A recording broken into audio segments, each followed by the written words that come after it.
के कलाम में से निकालें फिलिपियों के नाम पौलुस रसूल का खत, उसका 4वां बाब और उसकी 4थी आयत से लेकर हम 9वीं आयत तक पढ़ेंगे। फिलिपियों के नाम पौलुस रसूल का खत, उसका 4वां बाब और उसकी 4थी आयत से लेकर 9वीं आयत तक हम पढ़ेंगे। खुदावंद के कलाम में ये लिखा है, खुदावंद में हर वक्त खुश रहो, फिर कहता हूं कि खुश रहो। इधर देखें जी, ध्यान से कलाम को सुनिएगा। 15-20 मिनट का कलाम है, ठीक है।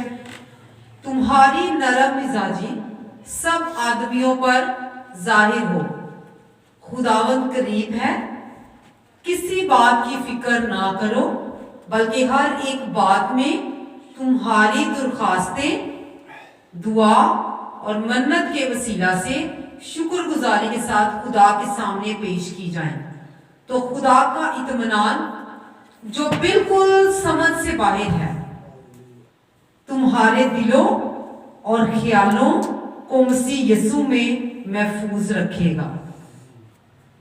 गर्ज ए भाइयों, जितनी बातें सच हैं, पौलुस रसूल एक नौजवान लड़का था, वो कह रहा है, कहना गर्ज ए भाइयों, जितनी बातें सच हैं और जितनी बातें शराफत की हैं और जितनी बातें वाजिब हैं और जितनी बातें पाक हैं और जितनी बातें पसंदीदा हैं और जितनी बातें दिलकश हैं, गर्ज जो नेकी और तारीफ की बातें करते हैं उन पर गौर किया करो। जो बातें तुमने मुझसे सीखी और हासिल की और सुनी, वो भी एक पादरी था, एवेंजलिस्ट था, मिशनरी बंदा था, और वो कहता कलाम वो वहां पर सुनाने गया, और जब कलाम सुनाने गया तो उसको कैद में डाल दिया कि ये हम आगे सीखेंगे। और जो बातें तुमने मुझसे सीखी और हासिल की और सुनी और मुझ में देखी, यानी उसके अंदर भी चीज नजर आई। वो कह रहा जो तूने चीज मेरे अंदर भी देखी, सुनी भी मुझसे, देखी भी, और मेरे अंदर वो चीज तूने पाई भी, कहता उन पर अमल किया करो, तो फिर क्या होगा?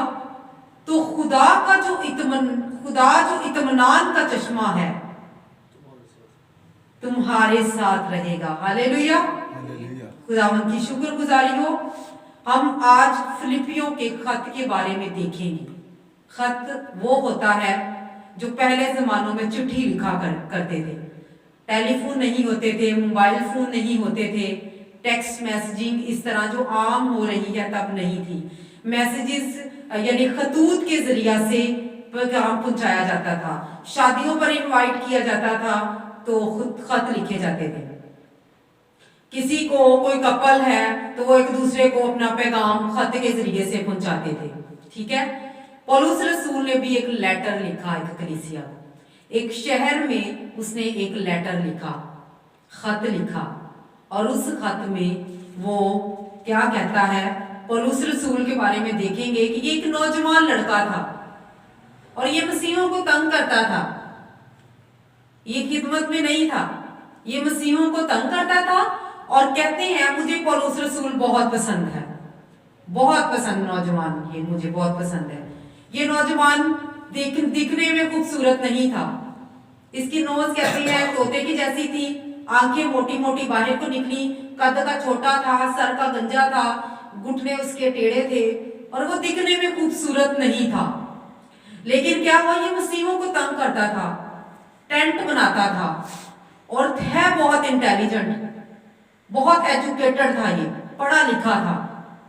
और क्या हुआ, यहूदी जो थे नौजवान 12 साल की उम्र में पीएचडी कर लेते थे। क्यों? वो जब हामला होती थी उनकी माएं, तो वो मैथ्स के क्वेश्चन और केमिस्ट्री के, मतलब और जितनी भी मुश्किल किताबें थी या कोई भी हिस्ट्री की चीजें थी वो पढ़ती थी। उनको डिस्टर्ब नहीं किया जाता था, मेंटली टेंशन नहीं दी जाती थी। जैसी आजकल की औरतों को बहुत सारी टेंशन होती, वहां उनको आजाद ख्याल रखा जाता था, उनको ज़हनी तौर पर फ्री रखा जाता था और उनकी तवज्जो ज्यादा से ज्यादा बच्चे को सिखाने में होती थी। पेट में जब बच्चा होता था तब से ही वो आधा पढ़ लिख जाता था। कहते हैं कि सर्च के मुताबिक, यानी वो सर्च के मुताबिक ये था भी, अभी भी इजराइल में सबसे ज्यादा इंटेलिजेंट जो है कंट्री इजराइली है। ठीक है, यहूदी जो थे 12 साल की उम्र में पीएचडी कर लेते थे और हिंदू जो है वो 25 साल की उम्र तक जो है वो कर लेते हैं। और 12 साल क्या होती है, हमारे बच्चों से मैट्रिक भी नहीं होती, 16 साल की उम्र में हमारे बच्चे मैट्रिक करते हैं। और देखे वो बंदा कितना इंटेलिजेंट होगा, मतलब बड़ी अर्ली एज में खुदा की तरफ आ गया। वो एज जो बिगड़ने की एज होती है उसमें यीशु ने उसको कैच कर लिया, उसको अपनी तरफ ले आया। और ये नौजवान जब मसीह में आया, इतना ज्यादा गहरा मसीह में आया, इतना कटर आया कि ये खतूत जो है ये ज्यादातर खतूत इसके हैं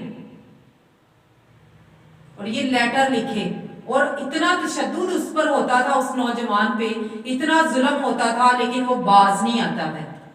ये भी खत जब उसने लिखा, ये जेल में है, कैद में है, और कैद में होकर एक बंदा, एक मिशनरी एक कैद में जब होते हैं, तो मैंने जब इसकी बुक पढ़ी तो उसमें बताया गया एक लकड़ी का फट्टा होता था इतना चौड़ा, उसमें 2 सुराख होते थे जिसमें उसके पांव घुसाए होते थे। और जो कैद खाना जो था उसमें वो टेढ़ा इस तरह बैठ सकता था, मतलब वो अपना सर भी सीधा नहीं कर सकता था। और वो इस तरह उसकी टांगे भी वो जो लकड़ी का फट्टा होता था उसमें होती थी, यानी वो करवट लेके सो भी नहीं सकता था, सीधा बैठ भी नहीं सकता था। और खाना भी उसको काली कोठरी होती थी जिसमें कुछ नजर नहीं आता था। और वो देखिए जी, अब बंदा कलाम क्या कह रहा है, खत क्या लिख रहा है, कहता है खुदावंद में हर वक्त खुश रहो। एक कैद खाने दे विच कोई बैठा है ते बाहर वालियां नूं, आजाद लोगां नूं कह रहा है कि खुश रहो। कितनी हैरानगी दी गल, कैद खाने च वो सही नहीं लाइफ गुजार रहा, लेकिन वो मैसेज बाहर वाले जेडे आजाद ने उन्हां नूं मैसेज यह दे रहा है कि खुश रहना। कितनी हैरानगी के बाद है। उथे मसला है चल रहा सी कलीसिया दे विच, जिस तरह हमारी कलीसिया ना, हमारी कलीसिया में भी 100 मसले हो जाते हैं। ठीक है, उस कलीसिया में मसले ये चल रहे थे कि झूठे नबी आ गए हुए थे, झूठी तालीम फैलनी शुरू हो गई हुई थी और पौलुस रसूल को दुख हो रहा था, मैंने इतनी मेहनत की है और ये वहां पर आकर झूठे लोग तालीम फैलाना शुरू कर दी है। ठीक है, पौलुस रसूल उनको खत लिखता है और उनको कहता है, उनको इनकरेज करता है। आज इस तरह हमारा पास्टर जो है चर्च में तसल्ली का कलाम सुनाता है और पौलुस रसूल उनको कह रहा है खुदावंद में हर वक्त खुश रहो। 16 दफा फिलिपियों का ये कितने बाब हैं, बड़ी गौर से सुनिएगा, 4 बाब हैं, 16 दफा खुशी का लफ्ज इस्तेमाल हुआ। 16 दफा खुशी का लफ्ज इस्तेमाल हुआ, 104 आयात है और 16 दफा खुश रहने के बारे में उसने कह दिया है।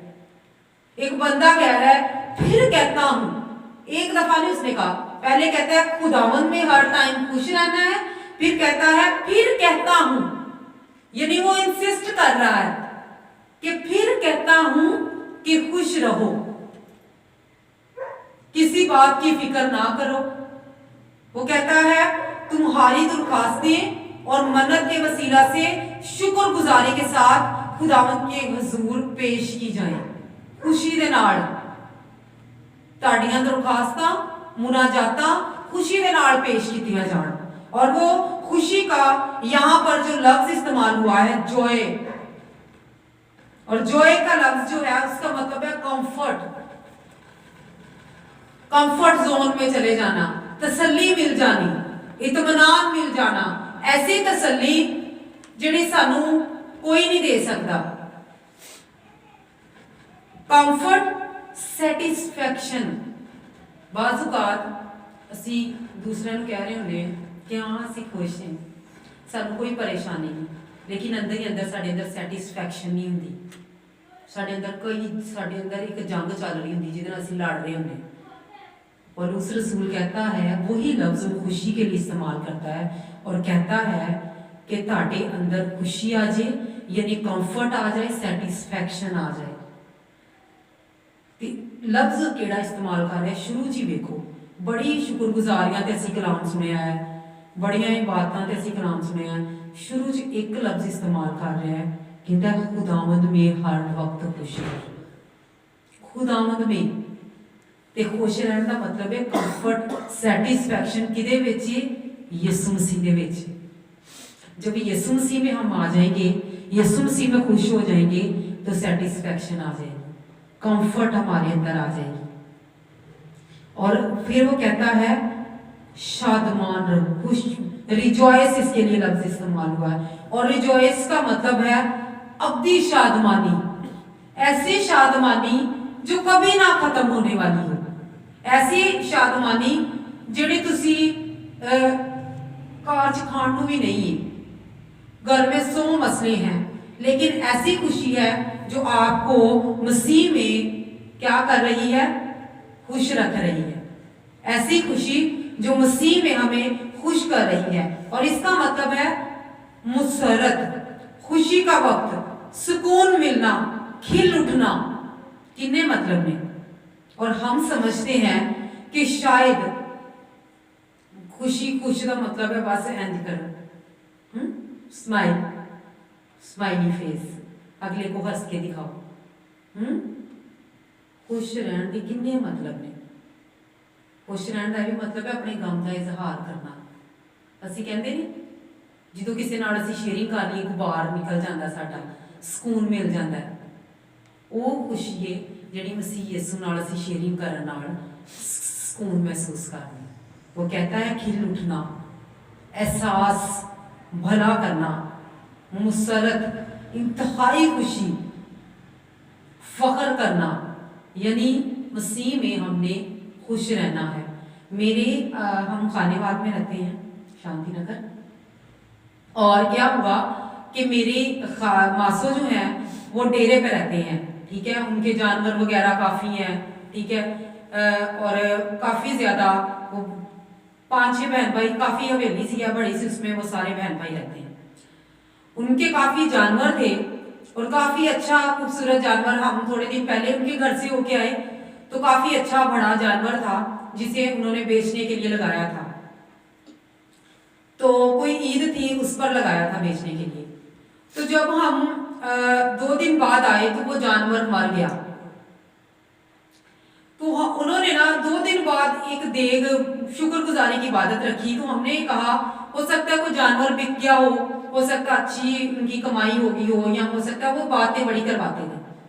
हालांकि वो अनपढ़ बिल्कुल, और इतने मतलब रूहानी भी नहीं जिसको कहते, लेकिन मसीह कलाम वगैरह को सुनते, चर्च जाते थे, कलाम उनके अंदर था।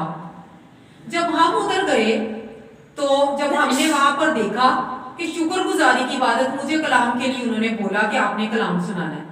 मैंने जब कलाम सुनाने लगी तो मैंने पूछा, भाई शुक्रगुजारी की इबादत किस लिए रखी है? कहते जी हमारा जानवर मर गया है, उसके लिए हमने इबादत रखी है शुक्रगुजारी की। मैंने कहा जानवर तुहाडा मर गया, शुक्रगुजारी की इबादत कर दी। कहते कि असी खुशी च खुश नहीं रहना, असी गमी च भी खुश रहना है। किन्ना साडा नुकसान होया जे असी रोंदे ते साडा फिर भी कुछ नहीं सी जाना, लेकिन खुदा की शुक्रगुजारी करने, साडे बाकी जानवर ठीक ने, लेकिन फिर भी खुदा की शुक्रगुजारी हर काम। ये शुक्रगुजारी है, इनू असली शुक्रगुजारी कहा जाता है कि जो असी दुख च भी हैं, जो साडे कोल कुछ भी नहीं है, उस टाइम भी थैंक यू लॉर्ड कहना है। उस टाइम भी कहना है खुदावंद तेरा शुक्र, तूने हमें ये चीज दी, तूने हमें वो चीज दी। हम चाहे जवान है, चाहे शादीशुदा है, अनमैरिड है, हर एक की लाइफ में जंग है। हर कोई अपनी जंग लड़ रहा है और हर कोई सब्र भी कर रहा है, बर्दाश्त भी कर रहा है, जंग से लड़ भी रहा है। लेकिन इस जंग में, इस जो भी मसाइल है, इन सब में हमने खुश रहना है। पौलुस रसूल की जिंदगी से हमें बहुत कुछ सीखने को मिलता है कि वो एक नौजवान कैद खाने में बड़ी मुश्किल की जिंदगी गुजार रहा है, लेकिन कलाम बार वाले ने सुना रहा है कि खुश रहना, हर टाइम खुश रहना कहता। और कितनी दफा, 16 दफा फिलिपियों के खत में खुशी का कलाम उसने कहा है। कितनी दफा हमने कलाम को सुना है, कितनी दफा हमने शुक्रगुजारी की इबादत पे ये खुश रहने के बारे में सुना है। असली खुशी सानू ये कलाम की समझ ही कोनी कि खुशी कहते कि नहीं। खुशी सिर्फ स्माइल करना नहीं है, खुशी वो जो हमें सेटिस्फैक्शन दे, कंफर्ट दे, जिससे हम खिल उठे। ऐसी शादमानी, रिजॉइस इन द लॉर्ड, मसीह में खुश रहना। और ये रहना है, कंटिन्यूस टेंस है कि रुकना नहीं है कि एक बारी खुश होना है तो बाद चो फिर हो जाए। ये कंटिन्यूस टेंस है कि खुश रहते ही जाना है, मसीह में बढ़ते ही जाना। और ये हवाले का, ये आयत का पहला लफ्ज ही ये है, खुदावंद में हर वक्त खुश रहो। रिजॉइस इन द लॉर्ड, मसीह दे विच खुश रहना। मसीह में अगर हम दुनिया में खुश रहेंगे तो दुनिया हमें थोड़ी देर की खुशी देगी, दुनिया हमें थोड़ी वक्त की खुशी देगी और फिर उसके बाद गम। लेकिन मसीह में अगर हम खुश रहेंगे तो वो हमेशा खुश रहेंगे, शादमान रहेंगे। जिदों परेशान हो, दुख जो हो, पौलुस रसूल याद करे। कभी हमारा कोई, खुदा ना करे, कभी बच्चा या कोई किसी को सुनते हैं जेल में है, एकदम से रूह कांप जाती है, जेल में केस हो गया, उसको पुलिस ले गई। कितना अजीब लगता है, और कितना अजीब लगता है कि कोई उसको मारेगा भी। पौलुस रसूल पर भी तशद्दुद होता था, कोड़े लगते थे, उस पर इतना जुल्म होता था, लेकिन वो बंदा बाज नहीं आया। वो नौजवान मसीह में बढ़ता गया, कलाम सुनाता गया, बशारत देता गया। आए हम अपनी आंखों को बंद करेंगे, अपने सरों को झुकाएंगे और खुदावंद यीशु मसीह को कहेंगे, खुदावंद हम तेरा शुक्र करते हैं, तेरे नाम को जलाल देते हैं, क्योंकि तेरा नाम सब नामों से आला है। तेरे नाम में कुदरत पाई जाती है। तेरा नाम बंधनों को, जुओं को तोड़ने की कुदरत रखता है। Hallelujah, hallelujah. हम अपने हाथों को आसमान की तरफ बुलंद करें, खुदावंद को कहेंगे, खुदावंद यीशु हम तुझ में शादमान रहना चाहते हैं, हम तुझ में खुश रहना चाहते हैं। ये दुनिया की बातें, दुनिया में रिश्ते, दुनियादारी हमें खुशी नहीं दे सकती। हर आए दिन हम गम पर गम, गम पर गम लिए जाते हैं, अपने अंदर एक जंग में हैं। लेकिन खुदावंद से आज कहें, खुदावंद यीशु मेरी जंग तू लड़, मेरे मसाइल का तू हल है। खुदावंद तूने कहा अपने बोझ मुझे दे दो, क्योंकि मुझे तुम्हारी फिक्र है। खुदावंद हम तुझ में शादमान हो जाएं, हम तुझ में खुश हो जाएं, खुदावंद हम तुझ में बढ़ते जाएं, खुदावंद हम तुझ में तरक्की करते जाएं। Hallelujah, hallelujah. खुदावंद बैठिए कि एक जिंदगी पर खुदा मैं अपने आप को भी शामिल करती हूँ, हम हर टाइम तुझ में खुश रहें खुदावंद, हर टाइम शादमान रहें खुदावंद, हर टाइम हम तुझे मुबारक कहते रहें खुदावंद, और तुझ में शादमान रहें। हम दुनियादारी में ना रहें खुदावंद, बल्कि तुझ में अवधि शादमानी जो तेरी तरफ से है वो खुदावंद हमारे अंदर आ जाए। तेरा शुक्र हो, मसीह के नाम से, आमीन।